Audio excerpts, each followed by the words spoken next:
Joining us now, a very interesting guest, is Batya Ungar-Sargon. She is the author of Bad News: How Woke Media is Undermining Democracy. And she joins us now. Batya, it's great to see you. Thanks for coming on the show. Welcome, Batya. Congrats on the book.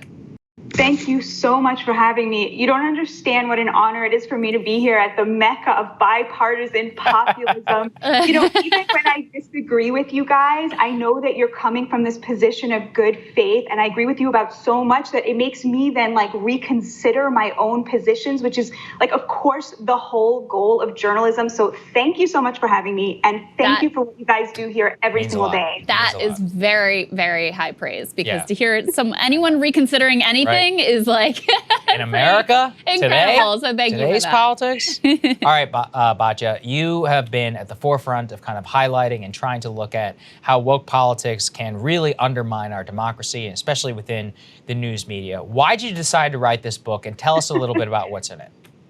All right, so this is not actually the book that I initially wanted to write. I wanted to write a book called A More Perfect Union, based on a lot of reporting I was doing from the South during the Trump administration, where I was finding things that, as a New York City journalist, was really, really surprising me. Like, for example, so many of the culture wars that had been waged over the 90s and the early aughts had just been won by the left, and nobody was talking about it. Things like marriage equality, things like police reform and how much we need it. These were things that were just no longer issues of debate. And I really wanted to write a book about how we're so much more united about the major issues that this nation was founded on than we are divided. And I just couldn't sell it. I mean, nobody wanted to buy this book with all of this good news about where our nation was at and how much unity there is below the surface. And finally, a very kind editor sat me down and said to me, look, if we are not polarized, why do we think we're so polarized about race, about politics? Why don't you write that book? So that's the book that I wrote.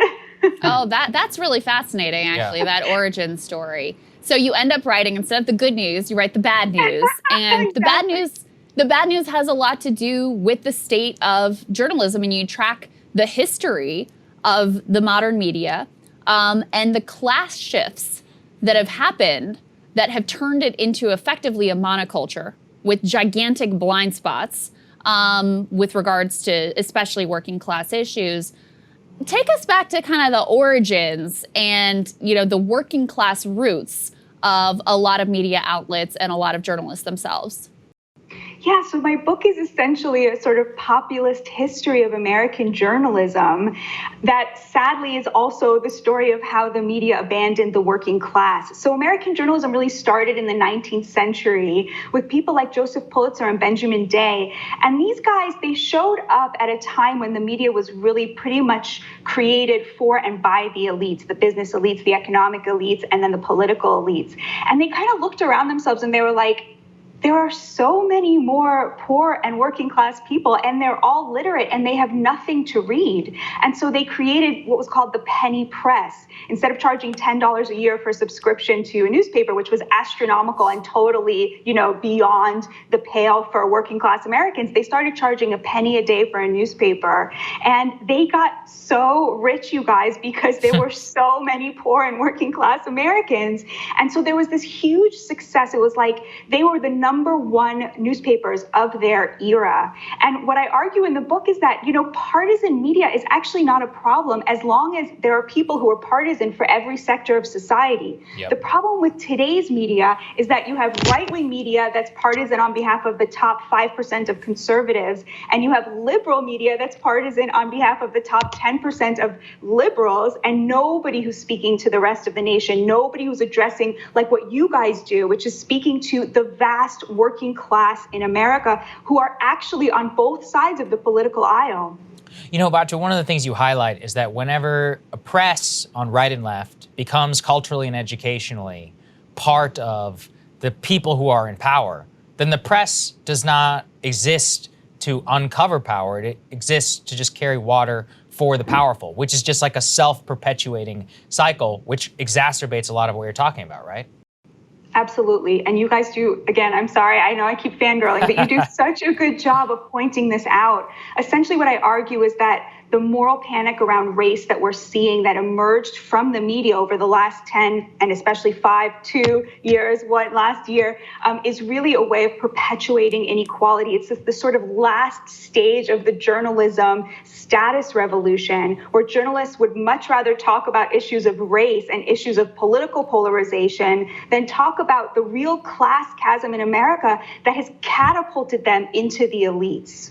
Right. Well, they only want to have one part of the conversation about race. They're very interested in trailblazers and these sort of like, let's make the elite class more diverse.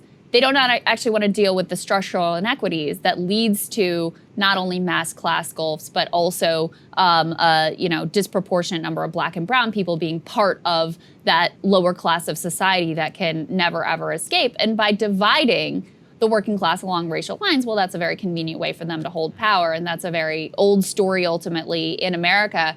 Batya, what happened, though? So you start with these working class journalists. You start with, the guy at the local paper who's kind of, one of the people and sees things from the ground level up. And now we're at this point where I always tell the story, but when I started at MSNBC, I had 3 co-hosts. I was the only one that wasn't from Massachusetts, right? So, that just really underscored for me that there was like one type of person basically who was ending up in these prominent media positions. And so you end up with, a lot of the same sorts of stories and a lot of the same sort of perspective. When did that start to change? How did we end up in this place? So it happened, gradually and then all at once, as so many things do. So the first publication, I would say, that really started to resist the Day and Pulitzer model was the New York Times, which emerged kind of out of this idea that, well, we can't compete with the penny press for numbers.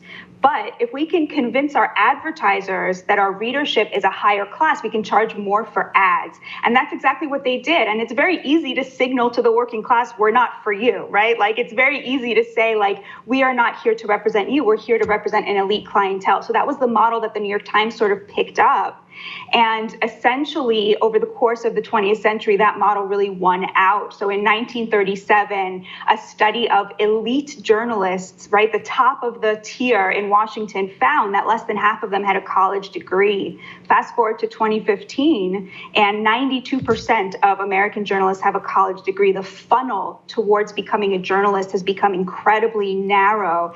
And that happened for a number of reasons, So, for example, television emerged, which gave a much more immediate sense of the news. So the newspapers felt like they had to add something. So they wanted interpretive news, which meant they needed people who could write, which meant that there was a premium on a college education, right? Things like that. Then you had the Watergate scandal, where journalism was suddenly this very sexy thing that, you watch movies about, right? And you can take down a president. That also started to bring in a higher class of journalists. But really what sort of like catapulted this was the digital revolution and the collapse of local media. So for a long time, you had just, local newspapers. You would have towns that were one newspaper towns, right? And so the publisher there could either lean left or right and sacrifice 50% of their readers, or they could sort of hew down the middle of the road and get 100% of the town's readership, right? And with the collapse of local journalism, essentially journalism has become much more digital and much more coastal. So now over 75% of journalists in America live on one of the coasts, which means that, of course, they're much more liberal. They're also much more affluent. They're much less religious. They're much more pro-choice, et cetera, et cetera. And so there's been this real sequestering of the media. And because it's such a hard industry to break into, you can have places like the New York Times and the Washington Post and NPR only take their interns from the top 1% of universities, right? And that funnel just squeezes the people who make it up the top the way meritocracy does, and everybody else gets dropped down. Yeah, Batya, what's the way out? What do you think? I don't see that changing anytime soon. I love this show. Can only do so much. It's not, it's like 2 people against an entire system. What's the solution?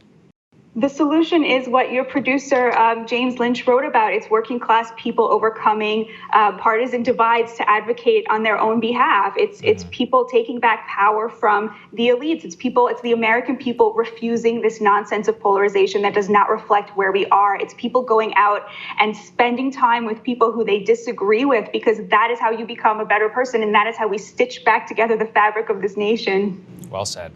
Batya, congrats on the book.